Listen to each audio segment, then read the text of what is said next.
ini perairan ini nih nilai K-nya kecil, ini nilai K perairan itu besar. Taunya kenapa? Karena kita pakai alat namanya itu adalah sesidis, atau juga bisa pakai turbidity meter.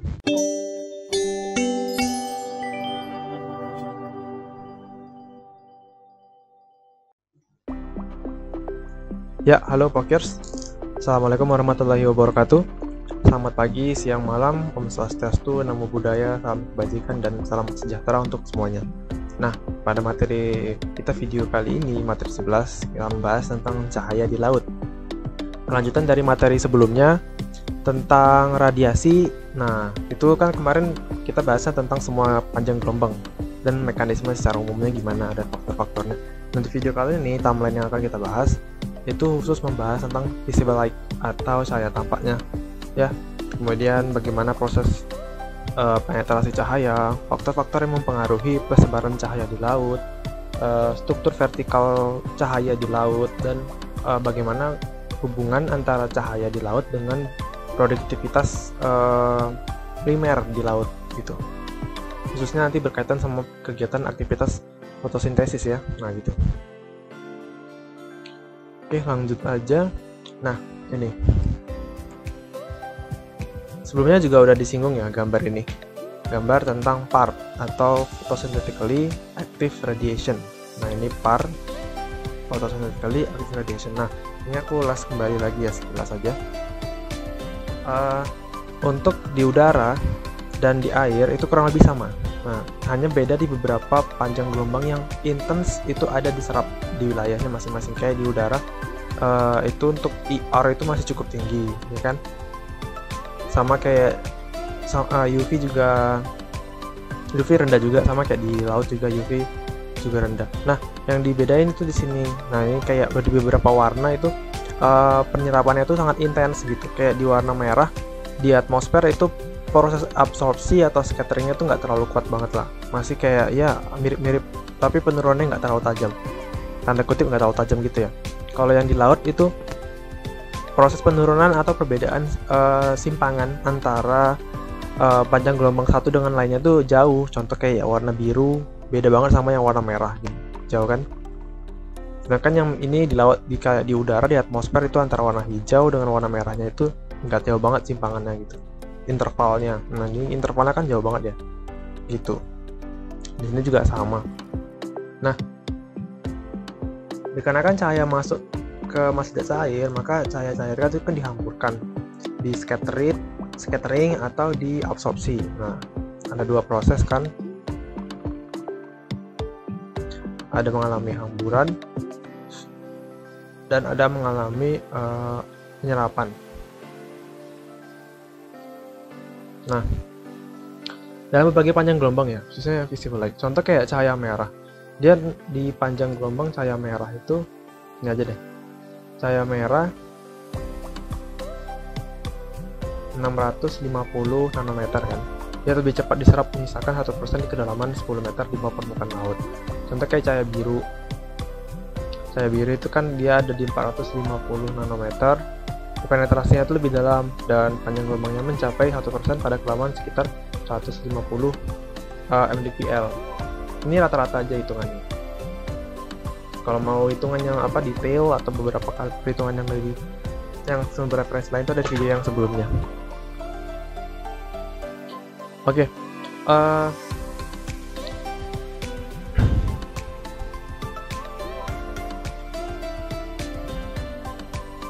Oke.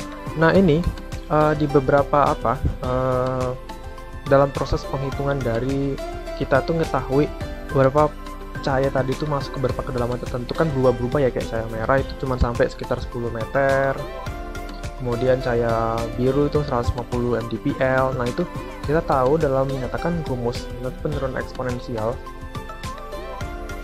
rumus penurunan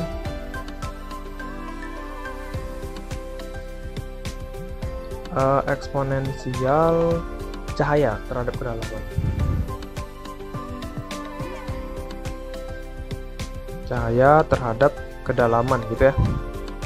Rumusnya itu K sama dengan ini K ya. Nah, ini K log E intensitas awal dikurang log E intensitas di kedalaman tertentu, ID. Ini ID-nya tuh depth ya, kedalaman tertentu. 0 ini intensitas awalnya dibagi D, kedalamannya berapa.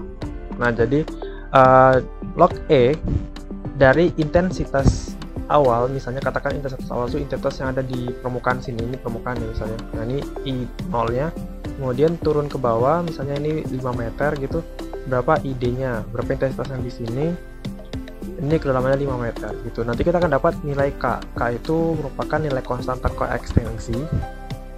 Ya, K ini merupakan nilai konstanta ekstinsi. Ekstinsi itu nilai ini yang menyatakan tingkat hamburan dan penyerapan. Nah, jadi dua proses ini dinyatakan dalam bentuk konstanta ekstinsi. Ya, jadi konstanta ekstinsi itu pasti bakal berbeda semua variasi panjang gelombang. Misalnya untuk nilai K biru berapa, K untuk merah berapa, K untuk hijau berapa, pasti beda-beda. Itu tergantung intensitasnya. Jadi ini kita tinggal pilih K warna apa. Biasa orang nyebut, biasa kalau bisa dicatatkan dalam beberapa pernyataan, K panjang gelombang. Misalnya K berapa itu K misalnya 650 gitu, berapa di 650 panjang gelombang nanometer, berapa perubahan konstanta kayak ekstensinya gitu. Contoh kayak warna biru. Biru itu aku tulis di sini lah ya. Biru itu nilai K nya itu kalau nggak salah sekitar 0,0 berapa ya? 0,4 ya. 0,04 per meter. Jadi dalam artian dia akan mengalami penurunan nilai intensitas akibat mungkin karena peristiwa hamburan dan penyerapan, yaitu sekitar 0,04 nanometer atau watt per meter ya. Dia dalam satuan intensitas solar energy, watt per meternya gitu, berapa gitu.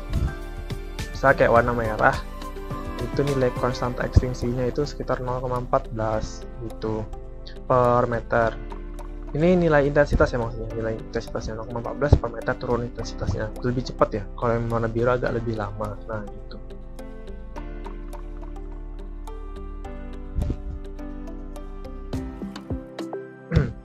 Oke, ini yang di sini. Nah, bisa kelihatan ya kayak misalnya ini konstanta ekstinsi itu dia menggunakan konstanta logaritma atau dia menggunakan variasi eksponensial. Ya, aku bisa kelihatan dari sini grafik eksponensial atau grafik logaritmik ya. Nah, bisa kelihatan, teman yang nggak tahu mungkin bahasa logaritmik, natural, eksponen itu bisa teman-teman pelajari di matematika.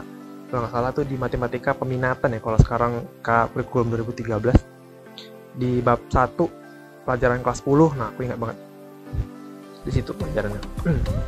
Nah, ini cahaya dalam satuan persentase untuk di permukaan, ini ada kedalamannya gitu. Ini dalam kondisi, ini walaupun danau, tapi ini bisa kita asosiasikan untuk laut lah ya, karena aku belum jumpa grafik untuk lautnya. Ini cahaya versus profil kedalaman untuk laut cerah dan laut yang mengalami turbit. Turbit itu kayak keruh gitu, keruh, banyak sedimen terlarut, sedimen tersuspensi ya. Jadi agak lebih gelap gitu perairannya. Nah, bisa kelihatan kayak di sini grafik untuk perairan, kita katakan perairan ya, bukan danau. Perairan yang cerah itu proses penurunan eksponensial atau penurunan konstanta ekstinsi yang ada di grafik, yang ada di rumus sebelumnya itu dia lebih jauh, lebih smooth gitu, lebih halus, pelan, dan ya nggak terlalu signifikan turunnya ketimbang kayak di laut atau di perairan yang keruh ya, keruh tor gitu, kayak gelap, kayak warnanya perairan itu coklat gitu kan, banyak lumpurnya. Dia akan cepat sekali mengalami proses hamburan atau proses penyerapan gitu. Jadi dua proses tadi, hamburan, penyerapan, mempengaruhi nilai konstanta ekstinsi yang berkurang dengan sangat cepat. Nilai K-nya di sini downnya sangat cepat. Sedangkan yang di sini K-nya agak lebih lambat lah gitu. Nah, selain tadi yang menyebabkan nilai konstanta ekstinsi tadi, selain karena turbit, ada banyak faktor gitu. Oke. Faktornya apa aja guys? Jadi ada beberapa faktor yang mempengaruhi penetrasi cahaya.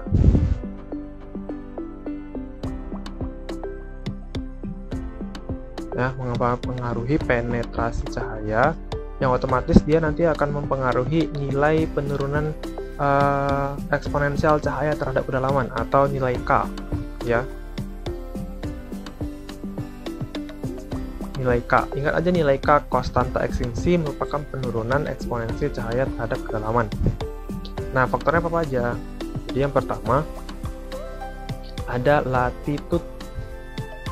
Ya jelas, kayak yang aku bilang di materi sebelumnya, mekanisme radiasi, latitude cahaya yang datang dari wilayah ekuator itu konsentrasinya lebih jauh lebih besar.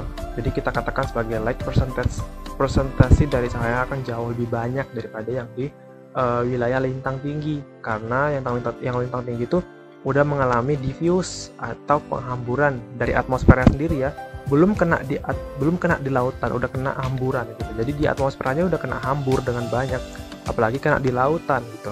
Nah, jadi nilai K-nya pasti beda antara K, walaupun dalam satu panjang gelombang, misalnya kayak K biru di laut di ekuator dengan K biru di laut misalnya laut Bering tahu nggak di mana, di antara Rusia sama Alaska, itu pasti beda nilai K-nya karena persentase cahaya yang datang, intensitasnya itu udah berkurang karena faktor pengaruh hamburan dan refleksi proses-proses optik lainnya yang diterima di atmosfer udah terjadi lebih dulu ketimbang yang di lautan gitu. Yang di latitude ya. Jadi latitude akan berbeda, nilai K ekuator dan di lintang tingginya berapa gitu. Kemudian yang kedua, season, musim ya, kayak yang sebelumnya juga di mekanisme radiasi, gimana antara Tropic of Cancer, bagaimana Tropic of di wilayah summer solstice, di wilayah winter solstice, kayak gimana bentuknya itu juga pasti berpengaruh ya gitu. Kemudian sudut datang matahari.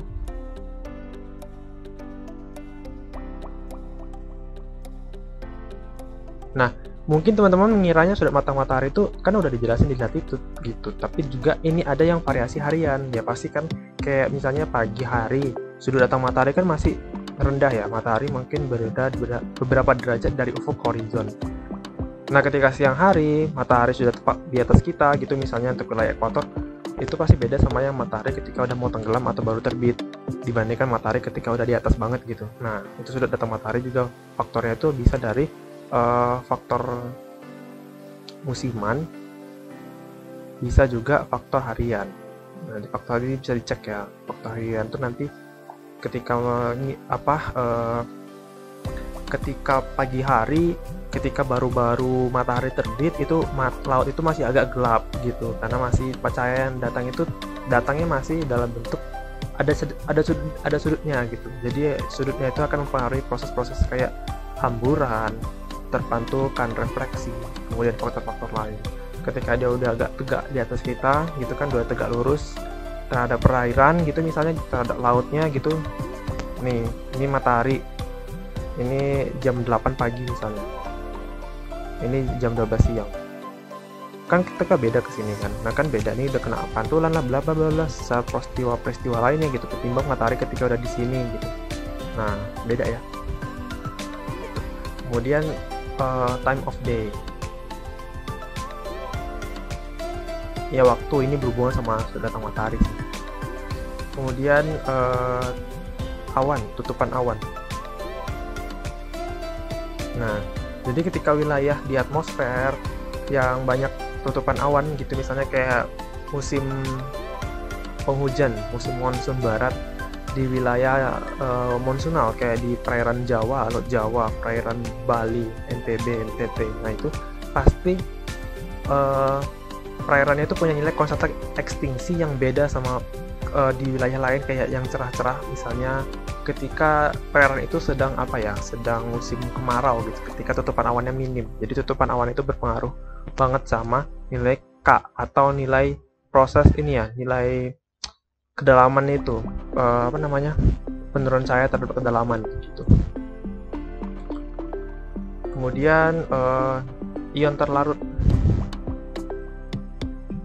Nah, ion terlarut ini kayak dia tuh bakal ngaruh banget sama proses absorpsi cahaya gitu. Jadi kayak jejak-jejak khususnya ya, kayak ada amonia, ada protein terlarut di air, ada nitrat, ya kan. Yang ketiga ini dia mengalami solusi. Nah itu dia akan menghambat transparansi air khususnya itu untuk cahaya-cahaya UV atau violet.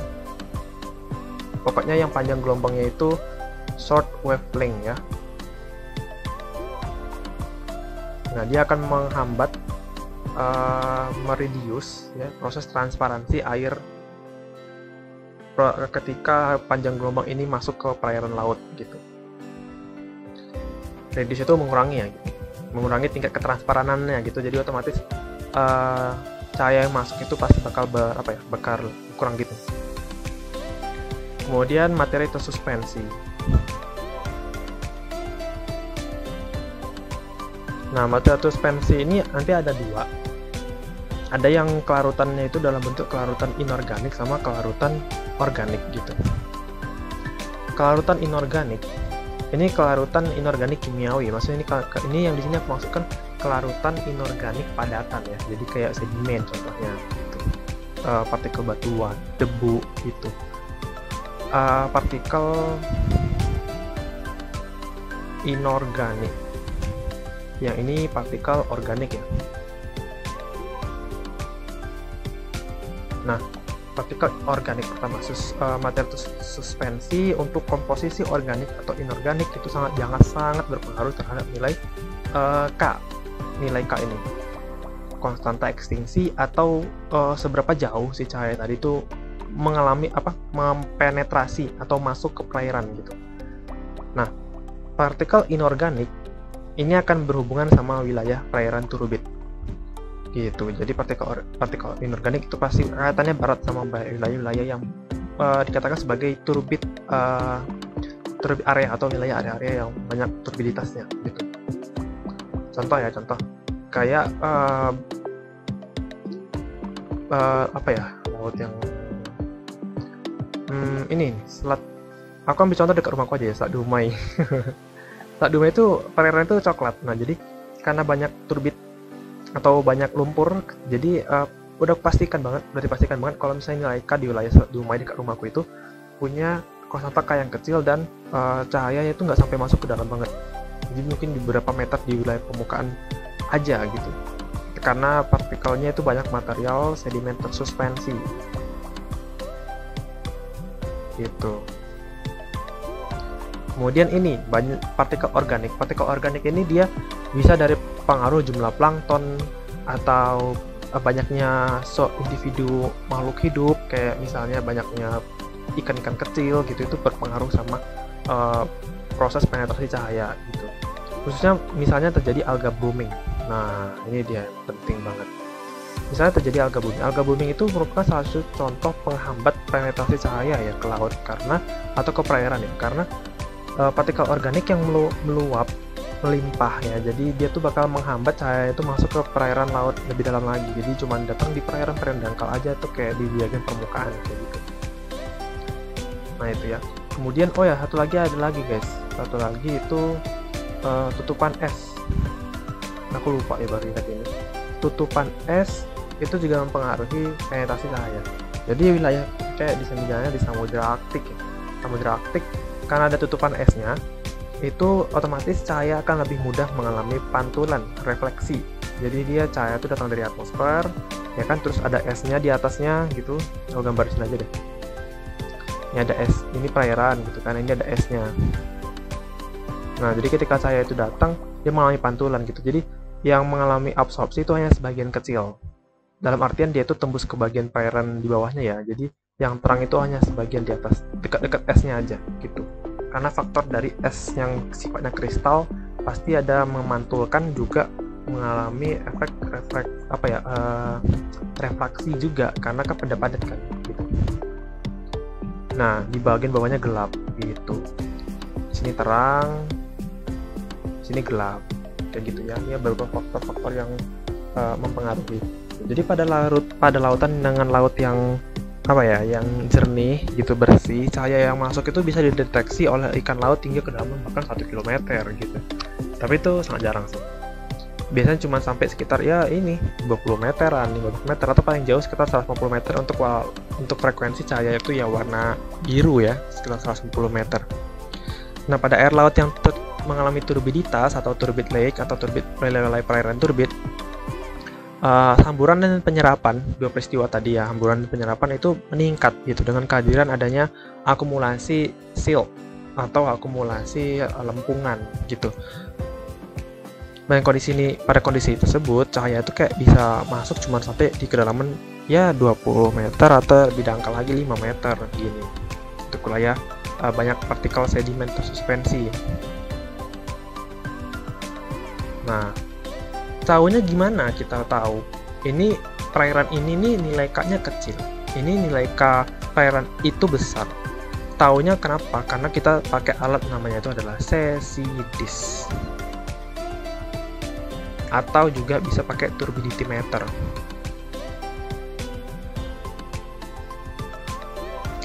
CCDIS dan turbidity meter merupakan dua alat yang mungkin banyak lagi alat lain yang di luar sana, tapi ini alat yang aku tahu bisa mengukur nilai K atau bisa menyatakan persentase nilai K atau penurunan eksponensial cahaya terhadap kedalaman pakai alat ini gitu. Ya, alatnya. Oke, lanjutkan. Nah, ini dia cahaya di laut yang penting banget ada di materi oceanografi ya gitu. Kita taruh di sini aja. Jadi jenisnya itu ada 3 ya guys, ada eufotik, dysfotik, dan afotik. Ini penetrasi perjalanan cahaya ya, jaraknya itu ke dalam perairan samudra gitu. Yang pertama itu ada sunlight, atau kata-kata ini judulnya nama wilayah itu wilayah sunlight atau wilayah cahaya matahari, dikatakan sebagai zona eufotik. Itu merupakan kondisi ketika cahaya itu mampu penetrasi dalam intensitas atau energinya itu masih antara 100 sampai 2% gitu. Masih 2%. Jadi ketika dari 100 hingga 2%. Nah, itu ya untuk di zona eufotik gitu. Kedalamannya itu mulai dari 0 sampai 200 meter lah, paling jauh banget gitu. Ya, kita tahu kayak warna biru itu sekitar 150 lebihan dikit lah ya, kita segitulah. Itu masih dikatakan sebagai zona eufotik. Di zona ini masih banyak aktivitas PAR, photosynthetically active radiation. Jadi di wilayah ini merupakan wilayah PAR yang sangat-sangat efektif untuk aktivitas aktivitas produksi primer di lautan atau peristiwa fotosintesis di lautan. Jadi zona ini tempat terjadinya fotosintesis yang menghasilkan unsur-unsur organik oleh tumbuhan. Nah, zona eufotik tadi kan sampai kedalaman yang hanya 1 meter lah. Jadi aku buat 2% aja lah ya. Tapi batasnya itu sampai 1%. Sinar dapat masuk itu dikatakan sebagai zona eufotik. Ya, batasnya itu paling minimal banget lah, kasih tawar harga gitu 1%. Nah, itu mencapai paling maksimal tuh 200 meter lah, paling maksimal 200 meter. Berbeda-beda guys, jadi nggak semua tempat itu sama gitu. Kayak misalnya yang di perairan dekat-dekat pantai itu penetrasinya cuma sampai 15 meter untuk eufotik ya gitu. Jadi untuk eufotik misalnya kayak pantai itu cuma sampai sekitar 15 meter. Tapi kayak di laut luas kayak samudra gitu ya, laut pokoknya yang luas banget lah, itu sekitar maksimal ya, ini batas maksimal ya, antara 160 sampai 200 meter gitu. Ini antara 0 sampai 160 atau 0 sampai 200 meter lah, sekitar 160 sampai 200 meter itu masih dikatakan sebagai zona eufotik. Kemudian yang kedua ada zona twilight atau zona dysfotik. Ini cahaya matahari sudah berkurang sangat cepat seiring kedalaman dan peristiwa fotosintesis tidak mungkin terjadi di sini gitu. Ya, udah nggak ada lagi peristiwa fotosintesis di wilayah ini. Jadi ini bukan wilayah PAR ya, bukan wilayah photosynthetically active radiation, bukan wilayah PAR. Jadi di sini tuh zona dysfotik itu dia kedalamannya itu mulai kurang dari 1% sampai 0%. Jadi antara 1% sampai 0%. Nah, itu cahaya matahari penetrasinya tuh udah dikit banget lah, kayak gitu udah nggak mungkin banget lah ada tumbuhan lagi di sana gitu. Nah kemudian yang paling dalam lagi ada midnight aphotic zone. Namanya aja udah midnight, jadi bayangin aja teman-teman di luar kayak gitu kan, kayak tengah malam dalam keadaan nggak ada lampu sama sekali, misalnya asumsi mati lampu. Nah udah bayang belum mati lampu kayak gimana? Pasti gelap banget kan, kayak nggak ada satupun cahaya yang nampak gitu. Ayo bayangin aja kalau nggak tutup mata teman-teman, tutup mata sekarang coba. Nah coba dilihat, tutup matanya, itu gelap banget kan. Nah itu kalau aku baca di buku referensi di fun fact tentang oceanografi itu laut dalam tuh kayak gitu. Jadi laut dalam tuh bisa dibayangin teman-teman ketika tutup mata atau ketika mati lampu, gelap gulita banget, nggak ada cahaya sama sekali. Nah itu midnight, zona aphotic tadi. Jadi cahaya matahari udah nggak ada lagi mengalami penetrasi di semua lapisan lebih dari 1000 meter tadi ya. Nah zona ini dikatakan sebagai zona kegelapan. Hanya beberapa makhluk hidup yang punya morfologi khusus kayak ikan angler yang punya lampunya di atas ini, giant squid atau tripod fish contoh-contohnya ya, itu mulai kedalaman dari 1000 meter sampai tak terhingga gitu, kayak misalnya di Palung Mariana hingga sampai 8000-an meter kan, atau di samudra itu sampai 4000 meter, 5000 meter kedalamannya. Nah itu pokoknya dari 1000 meter itu udah gelap gulita gitu. Untuk yang zona twilight tadi itu antara 200 sampai 1000 meter ya. Nah itu kurang lebih kayak gitu ya untuk pembagiannya zona-zona tadi. Nah berikutnya, nah ini yang lebih menarik untuk dibahas. Kita mulai menyinggung tentang intensitas cahaya di bagian permukaan aja dulu ya, karena itu yang penting dan ya penting banget yang di permukaan aja sih. Nah ini merupakan grafik hubungan antara zona lingkungan vertikal dengan radiasi oleh matahari dan beberapa benda langit lain yang bercahaya gitu. Dan hubungannya sama yang tiga tadi, euphotic, dysphotic, sama aphotic, terhadap kedalamannya berapa, intensitasnya berapa. Nah ini menarik banget ya. Jadi kita bisa ketahui wilayah phytoplankton dapat berkembang dengan sangat baik yaitu ada di zona euphotic kan. Nah itu kita bisa tahu dari sini aja, dari grafik misalnya kayak cahaya bulan. Cahaya bulan itu, oh ternyata saat malam hari tidak ada terjadi peristiwa fotosintesis karena intensitasnya itu masih lebih kecil untuk mengalami aktivitas fotosintesis ya. Cahaya itu tidak mendukung untuk adanya cahaya bulan itu tidak mendukung adanya aktivitas fotosintesis di lautan. Nah itu cara bacanya gitu ya.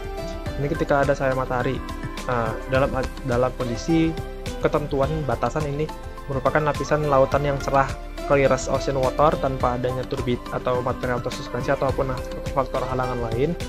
Itu mulai dari intensitas 10⁵ mikrowatt per centimeter kuadrat itu sampai berapa ya? Nah ini kita tandain batasnya di sini. Nah 200. Nah 200 itu masih dikatakan intens untuk phytoplankton growth. Nah kemudian zona dysphotic.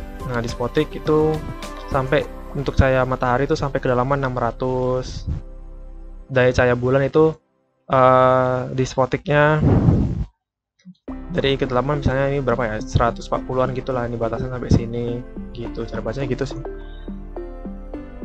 Ini untuk sunlight, clear ocean, clear coastal water. Nah bisa kita lihat ya, misalnya kalau di wilayah dangkal sama lepas itu beda gitu apa nilai penetrasi cahayanya. Nah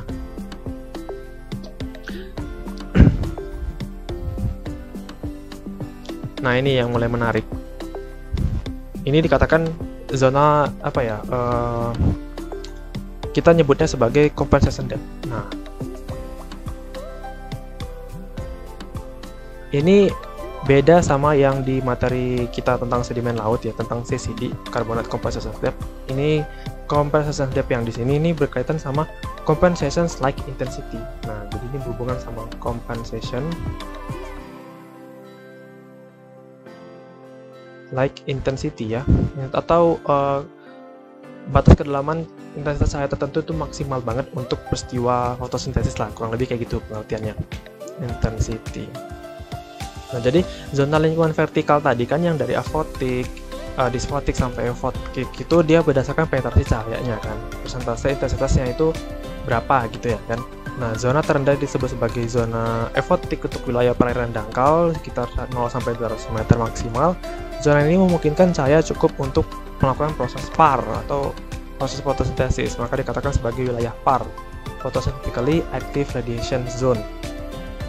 Nah, jumlah cahaya yang dibutuhkan dalam proses fotosintesis itu dia menyeimbangkan dengan hasil outputnya juga gitu. Jadi ini perairan gitu ya kan. Asumsi gambar fitoplankton aku gambar alga gini. Atau apa ya? Aku gambar ring lagi tuh lah ya. Aku nggak tahu sih gambar zoomannya gimana, lupa. Diatom gimana? Diatom gini lah ya. Nah, ini. Jadi partikel fitoplankton itu dia sebenarnya juga butuh untuk hidup ya, juga butuh bernapas gitu. Nggak hanya dia tuh kerja doang ngasilin oksigen gitu, dia juga menghasilkan output karbon dioksida atau dia menyerap oksigen juga, dalam artian dia bernapas sebagaimana makhluk hidup lainnya. Nah, itu dikatakan sebagai gross productivity. Jadi antara respirasi rate, rasio pernapasan dari si fitoplankton menghasilkan karbon dioksida dengan ketika dia menghasilkan oksigen, ini dikatakan sebagai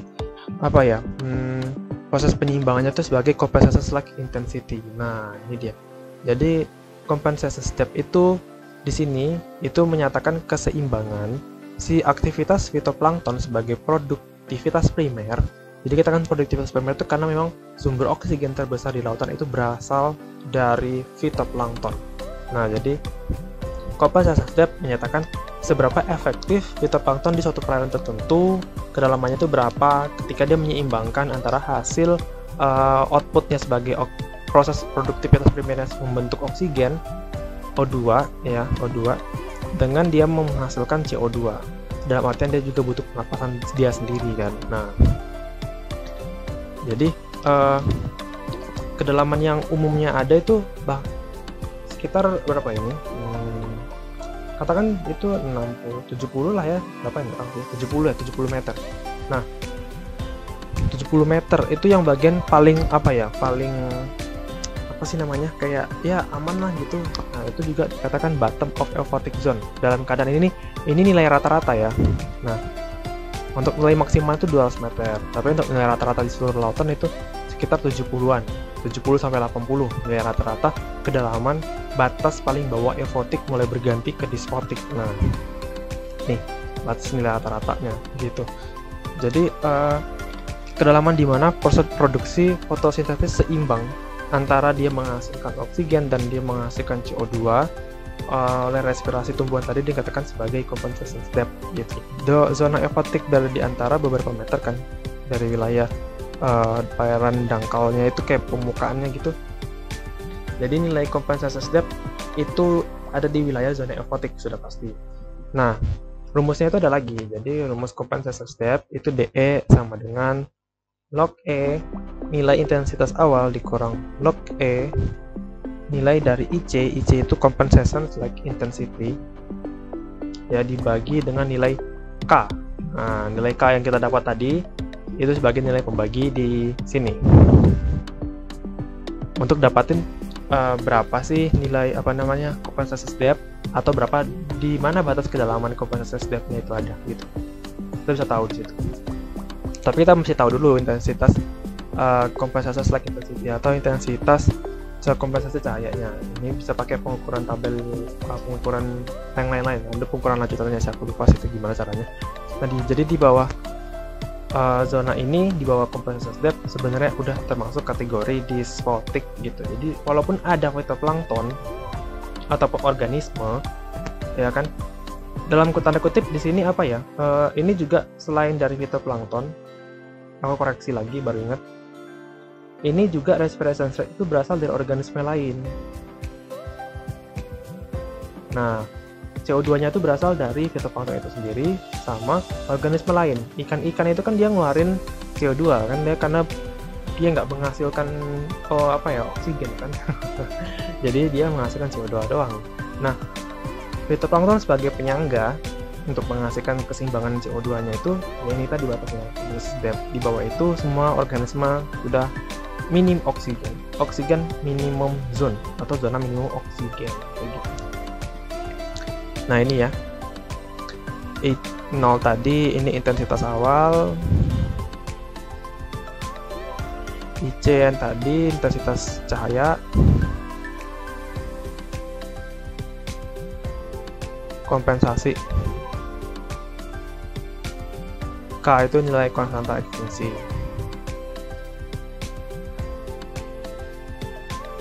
Nah, kita bisa kelihatan ya juga di sini dari gambarnya juga bisa tahu kalau misalnya kedalaman sekitar 25 meter itu merupakan zona produktivitas paling besar, depth of greatest productivity. Ini gitu.